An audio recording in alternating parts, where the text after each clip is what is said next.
nesta que é uma entrevista que a gente faz agora, sem qualquer tipo de ligação política partidária com a cidade de Itajaí, com o prefeito Volney Marastoni, simplesmente uma entrevista técnica de esclarecimento que a gente tirou este espaço para conversar com você. Convidamos o Dr. Carlos Eduardo Damian, médico pós-graduado em Ciências da Longevidade Humana, que também já tem experiência própria com relação ao ozônio. Doutor, seja bem-vindo, boa noite. Boa noite, obrigado pelo convite e também pela oportunidade da gente poder trazer alguns esclarecimentos para a população, né, a nível de conhecimento sobre essas terapias. Está conosco em linha também, em São Paulo, neste momento, a médica homeopata, doutora Amélia Fugino Matuoka. Bem-vinda à Rádio Menina de Balneário Camboriú. Boa noite, doutora Amélia. Boa noite. Tudo bem? Tudo bem, seja bem-vinda também. Nós estamos com o canal aberto para a senhora conversar conosco, juntamente. E eu gostaria que a senhora falasse um pouquinho mais próxima do telefone. Parece que a ligação ficou um pouquinho distante, para a gente entender bem aqui, melhor, ok? assim? Isso, agora melhorou, aproximou. Eu quero vou começar com o Dr. Carlos Eduardo. A informação é séria, como eu disse agora, nós queremos dividir a questão meme, questão chacota. Isso para nós aqui não interessa. A gente quer saber justamente o que tem de propósito positivo a questão da utilização do ozônio. E o senhor tem conhecimento sobre isso, assim como a doutora Mary, que vai registrar também daqui a pouco a opinião dela. Exatamente. Bom, a ozonioterapia, na verdade, Itajaí está sendo uma das sedes de uma pesquisa que está acontecendo de forma nacional em vários centros, não só em Itajaí. Essa pesquisa, ela é dirigida pelo CONEP, que é o Conselho Nacional de Ensino e Pesquisa. Essa pesquisa vai ser feita por um estudo multicêntrico. Na verdade, o que ocorreu foi um desencontro de informações, né? A ozonioterapia não tem uma única via de administração, certo? Então, nesse estudo multicêntrico, o objetivo era pegar pacientes que estivessem com internação. Esses poderiam ser submetidos à ozonioterapia, que pode ser feita via endovenosa ou intramuscular. E a questão da ozonioterapia retal, que foi o que causou toda essa polêmica. São 3 formas de utilização do ozônio, não é isso? Tem mais óleo ainda, tem outras maneiras também. Ela não pode ser administrada por via inalatória, né? Porque isso é deletério para o organismo. A questão da via retal seria porque é uma via onde você não precisa de internação. Ela tem um custo muito baixo para ser realizada e a gente já tem vários estudos com benefício. Então, esse estudo, na verdade, é um estudo via nacional, e Itajaí está sendo uma das sedes desse estudo, certo? Então, o objetivo aqui é esclarecer a população toda, né, que deu toda essa polêmica, de que não é basicamente fazer isso voltado apenas em questão de Covid também. São pesquisas que se estendem. O ozônio, ele tem benefícios em diversas patologias, como diabetes, por exemplo, que tem uma dificuldade na cicatrização das feridas. Todas essas patologias, elas são geradas através de inflamações crônicas subclínicas, são acumulativas no organismo, pequenas inflamações diárias. Um dia por causa do refrigerante, outro dia por causa do tabagismo, outro dia porque você consumiu substâncias tóxicas, como álcool, etc. Até que um dia o conjunto de toda essa obra acabe se acumulando no seu organismo e gerando sintomas, que na verdade vai ser uma associação de todos os fatores e vai gerar esse transtorno todo ao metabolismo. O ozônio, ele tem uma capacidade de minimizar esses efeitos deletérios. Então, só de respirar, nós produzimos radicais livres, né, através de um radical superóxido feito a partir do oxigênio. Esses radicais livres, eles têm uma menor incidência quando a gente usa terapias. A gente tira um pouco a parte inflamatória do organismo, certo? Isso é um dos benefícios do ozônio. E quando a gente tem uma resposta inflamatória muito grande, onde há um descontrole do nosso sistema imune em relação ao combate de agentes, não só infecciosos, mas os agentes que causam problemas a gente, os agentes tóxicos, né? O ozônio, ele tem condição de equilibrar as nossas células para que essa agressão não seja feita de maneira tão veemente, né? De maneira tão intensa. Então a gente consegue trazer o organismo mais para um nível fisiológico de funcionamento, onde a gente consegue fazer com que ele se restabeleça, que ele consiga agir naturalmente. E todos os nossos tecidos são perfundidos por oxigênio. É o que mantém nós né, em atividade, os órgãos funcionando perfeitamente. O ozônio nada mais é que 3 moléculas de oxigênio juntas, né, uma forma, mas ele acaba tendo uma incidência direta no tecido e mitiga esse tipo de situação inflamatória global que nós sofremos. Doutora Amélia Fugir Mutuoka, em São Paulo, por gentileza, eu gostaria também da sua manifestação com relação ao ozônio e a utilização dele. São diversos os benefícios, como o doutor Carlos citou aqui, mas aqui a polêmica foi justamente na utilização dos pacientes acometidos do Covid-19. Sim. Boa noite a todos. Eu li esse trabalho que está sendo realizado, né, pelo Conselho Nacional de Estudo e Pesquisa, que é a CONEP. Está sendo realizado um campo experimental e que foi liberado pela CONEP. Então, como o Dr. Carlos descreveu agora, ele está seguindo todas as normas que as etapas do Conselho Federal de Medicina exigem para que faça esse projeto de pesquisa. Então, eu vi esse projeto que eles estão descrevendo, que está sendo iniciado para ser realizado com a população de Itajaí, que o prefeito descreveu. Então, a forma como está sendo comentado, eu também gostaria de dar uma informação do que eu li e do que eu tenho de informação. Sim. Então, esses trabalhos que foram feitos, né, através de trabalhos científicos que foram levantados para que o Conselho Nacional de Estudo e Pesquisa, a CONEP, liberasse, foi levantado através dessas informações científicas que foram realizados em outros países, como a Espanha, a Itália, a China, Cuba, a Rússia. Então, eles levantaram esses trabalhos científicos, por isso que o Conselho Nacional de Estudo e Pesquisa liberou o projeto de pesquisa, para que fosse realizado seguindo todas essas normas. Então, é isso que eu observei nesse estudo que eles estão realizando junto à Prefeitura de Itajaí. O método utilizado para realização da ozonioterapia, existem vários meios. Existem meios onde você pode utilizar, colocando em contato o ozônio, a molécula do ozônio com os fluidos sanguíneos, onde ele se transforma em substâncias ativas para ter as ações de todo o benefício que nós queremos, de acordo com a concentração e volume. Então, tem toda uma orientação e protocolo para cada fins que nós queremos, né? Então, tem essa via sanguínea, existe a via retal, que está sendo utilizado nesse projeto da CONEP, aí na cidade de Itajaí. E existe um estudo na Alemanha, né, vários estudos, e tem um estudo da Alemanha de 2016 que demonstrou que a via retal é segura, eficiente, com níveis de evidência adequado, utilizando os mesmos critérios que a medicina baseada em evidência exige. Então, seguindo esse estudo da Alemanha, por via retal, que eles estão utilizando essa via, que realmente é uma via muito rápida, né? Não é invasiva, porque é utilizado, sim, nesse estudo da Alemanha, eles utilizaram uma sonda onde você introduz o gás ozônio em determinada concentração e volume, né?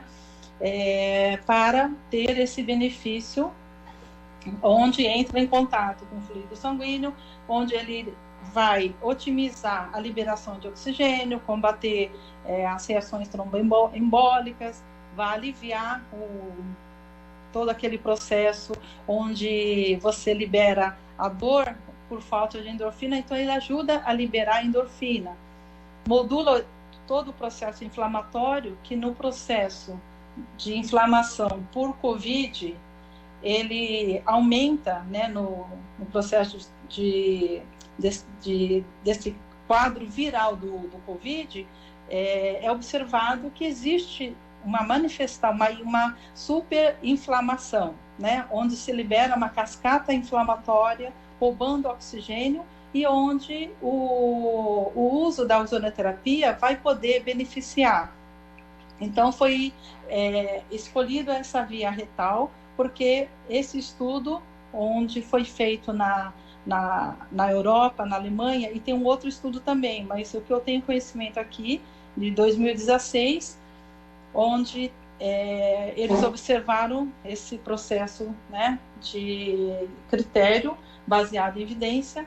Então, eu acredito que esse trabalho mostra esse resultado que teria para os pacientes que tivessem com processo inflamatório desencadeado pelo Covid. E tem também, né, o ozônio, quando ele entra em ação, reagindo com os fluidos sanguíneos, produzindo essas substâncias, ele ajuda também a eliminar os radicais livres. Então, com esse processo, já ajuda a eliminar o processo inflamatório, que a gente sabe que aumenta muito nesse processo desse quadro viral, tá? Uhum. Doutora Amélia, doutor Carlos Eduardo Damian, né? Popularmente para quem está nos acompanhando, né? Existe toda uma explicação técnica, a gente sabe, do senhor, da doutora. Agora as pessoas, às vezes, não têm tanto conhecimento e levaram para o outro lado. Esta decisão do prefeito, que ainda está sendo barrada até pelo Ministério Público, que tem conhecimento, como o senhor tem, como a doutora Amélia tem, o Ministério Público tem conhecimento em barrar por enquanto, justamente porque não há uma autorização de utilização. Mas para a população hoje entender o que foi determinado, o que foi decidido ou pensado pelo prefeito, está correto então? É um estudo científico que ocorre em diversos locais, não só aqui. Também não é só focado para a parte de Covid, nós temos várias aplicações para isso. Este estudo realmente está amparado pelo CONEP, que é o conselho, né, onde faz a regulamentação de todos os ensinos de pesquisa no Brasil, é o órgão que cuida disso. Para que você entre com o pedido, esse pedido seja aprovado, é feita uma análise em cima dos estudos que você está colocando como estudos que precisam ser avaliados. Essa banca vai avaliar e ver se tem consistência no que você está pedindo. E aí você pede a liberação para fazer esses estudos. Volto a dizer que esse estudo não é voltado para apenas Covid e muito menos para que seja feito um ozônio apenas transretal. Existe uma pesquisa em cima disso. Esse ozônio ele pode ser administrado por outras vias também. A título de pesquisa, você tem liberações de alguns tipos de vias. É isso que ainda está sendo formatado e está sendo discutido em relação. O que está acontecendo nesse desencontro de informação toda é porque há uma ignorância muito grande em relação a esse conteúdo. E eu falo que o seguinte, a ignorância da gente em relação a determinado assunto não invalida a existência do mesmo. Então é isso que a gente tem que pensar sempre em relação ao conhecimento. E todo o conhecimento que é novo, ele gera polêmica. Todas as mudanças, quando pararam o tabagismo nos restaurantes, também foi uma loucura. Então existem várias coisas aí que precisam ser discutidas em relação ao benefício. Se você consegue diminuir o processo inflamatório de um organismo que está decadente, que está sofrendo, imagina um paciente a nível de UTI, onde de qualquer maneira ele já vai receber sondas de tudo que é jeito, na tentativa de uma sobrevida. E se isso for um fator que traga para você uma facilidade do seu organismo conseguir se recompor e conseguir batalhar contra esse processo que não é só feito, no caso do Covid, não é feito apenas pelo vírus, o processo inflamatório que a doença causa no organismo acaba tendo uma disseminação muito grande, há um descontrole desse processo.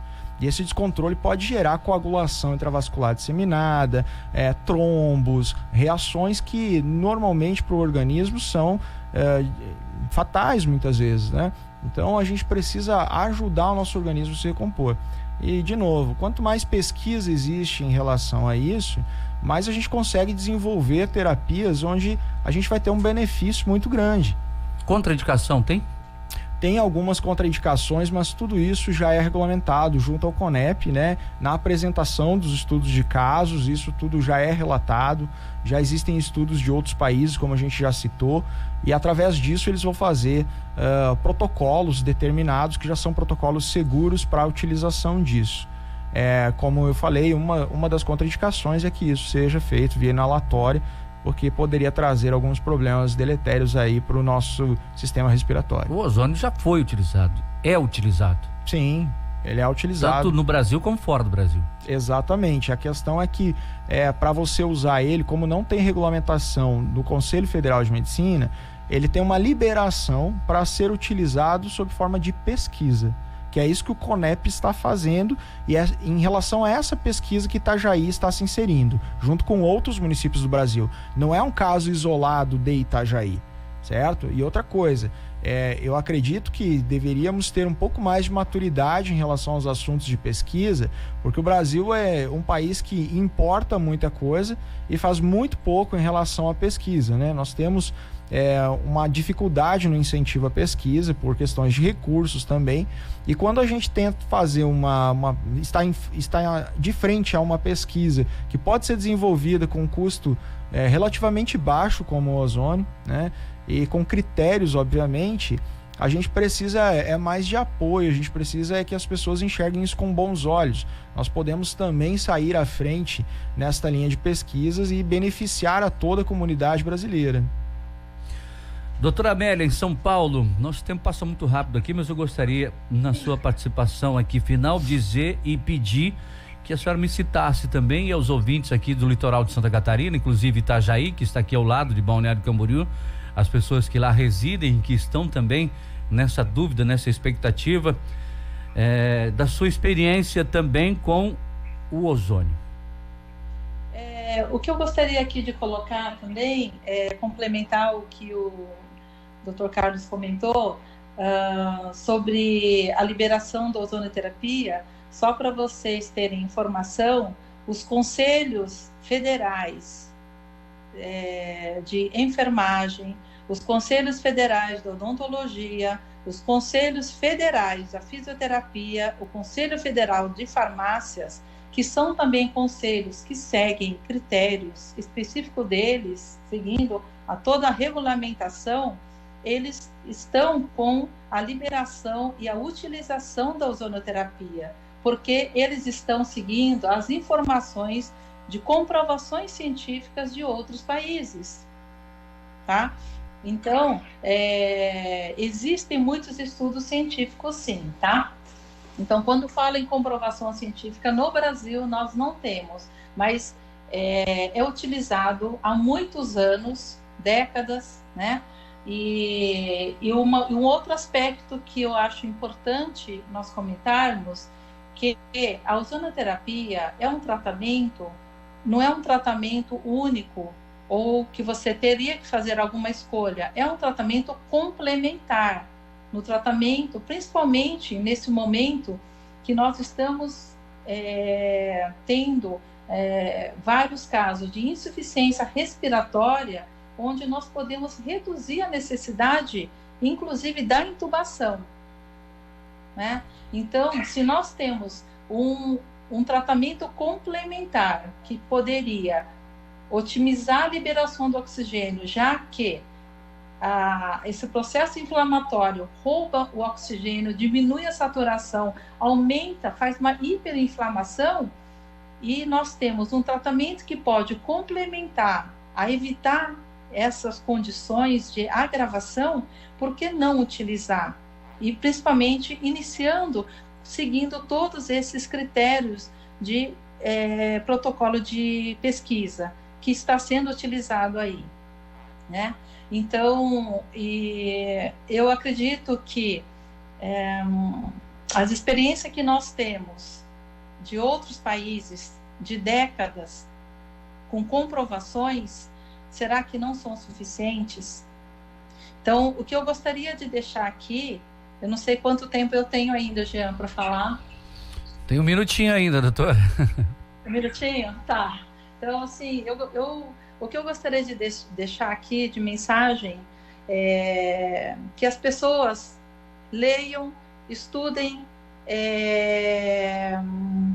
todos os processos fisiológicos, a ação da ozonoterapia. Eu acredito que nós precisamos buscar conhecimento, estudar como que funciona o processo de inflamação e todo o processo de inflamação das cascatas inflamatórias e como que o ozônio atua no combate ao tromboembolismo, para aliviar as dores onde ele produz a endorfina, como que ele modula o processo inflamatório e como que ele ajuda a eliminar os radicais livres para ajudar nesse momento que estamos tendo e vivenciando grande dificuldade, onde pessoas sofrem, muitos pacientes sofrem e famílias sofrendo e tendo perdas de pessoas de muitas famílias que nós temos observado.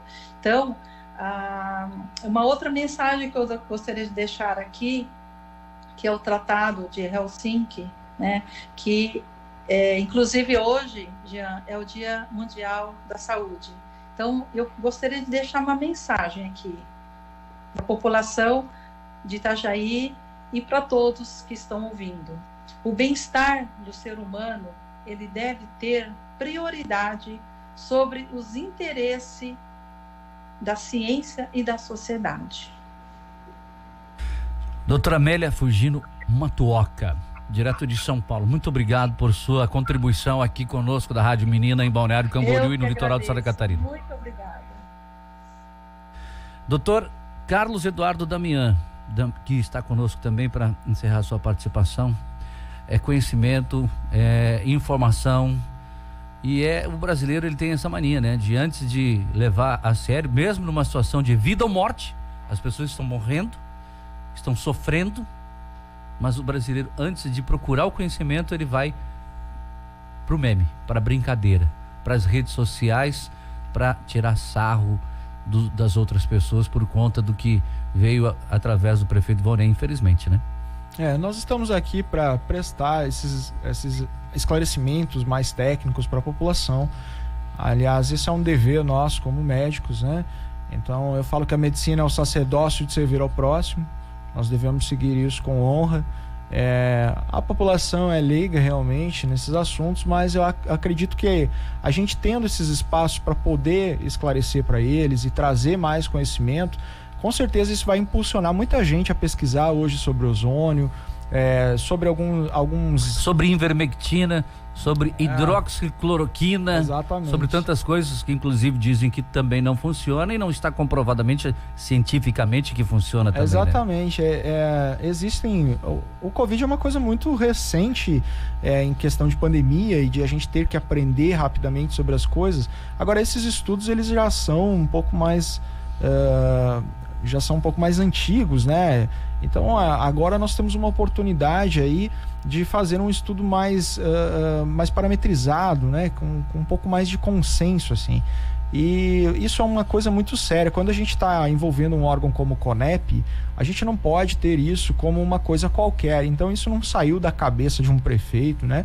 Isso é um estudo sério que está sendo feito a nível nacional.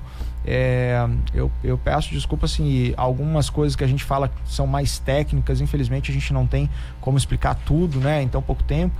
Agora, pode ter certeza que a gente conseguindo resgatar o organismo para trabalhar dentro de um nível fisiológico, a gente vai conseguir ter uma melhora clínica incrível. E principalmente nas doenças que a gente chama de crônicas não transmissíveis, como é o caso da diabetes, ou como as doenças autoimunes, que também respondem muito bem a esse tipo de terapia. Agora, com esse tipo de pesquisa, quanta coisa nova vai agregar pra gente? Imagina essas pessoas que têm lúpus eritematoso sistêmico, essas pessoas que têm diabetes, essas pessoas que têm outras moléstias aí. Nas minhas pesquisas, eu vi que mais de 200 comorbidades tem como um efeito positivo ingerir o ozônio. Exatamente. Nós temos tratamentos tópicos de ozônio com óleos e tudo, que hoje são utilizados pelas outras práticas que eu falo que são os colegas da saúde, né? Como a parte da farmácia, como a odontologia, no tratamento de feridas mesmo. Isso para eles já está liberado, né? Nós não temos isso liberado ainda na parte da medicina. Acho que por uma questão de cautela também em relação aos efeitos, né? Tudo depende de dose, né? Como a gente fala aí, a diferença entre remédio e veneno é a dose. Então a gente precisa ter um treinamento adequado. É uma coisa que está entrando muito recente. Esse estudo vai ajudar muito, inclusive, a população médica conseguir ter acesso a mais informações sobre isso. Então eu vejo tudo isso como uma maneira positiva. E não simplesmente se eu estou apoiando ou deixando de apoiar isso ou aquilo. Acho que tudo que é pesquisa no país deve ser incentivada. Acho que tudo isso traz benefício para a gente. A gente deixa de ser um país que fica comprando coisa, né? E a gente não teve nenhum tipo de conhecimento, de desenvolvimento. Nós somos um país com extremo potencial, temos uma comunidade científica incrível. Eu acredito que falta um pouco de informação nisso e um pouco de apoio também por parte de diversas esferas. Dr. Carlos Eduardo Damian, médico pós-graduado em Ciências da Longevidade Humana, trazendo um pouco do seu conhecimento aqui aos nossos ouvintes. Muito obrigado. Quem sabe uma hora a gente pega, né, Jean? O Jean que é o responsável pelas nossas plataformas aí, fica 1h30 conversando e deixando a população interagir para esclarecer dúvidas nas nossas plataformas digitais também. Aqui no rádio o tempo passa muito rápido, a gente tem outros compromissos ainda até às 7h30, tem muita coisa pela frente. Lhe agradeço pela vinda aqui no programa. Eu que agradeço pela participação, pela abertura aí do espaço, o convite, e queria agradecer também a Amélia pela disposição de compartilhar com a gente, e estamos à disposição de vocês também quando for preciso e no que nós pudermos colaborar. Muito obrigado. Agora 18h09, 18h09.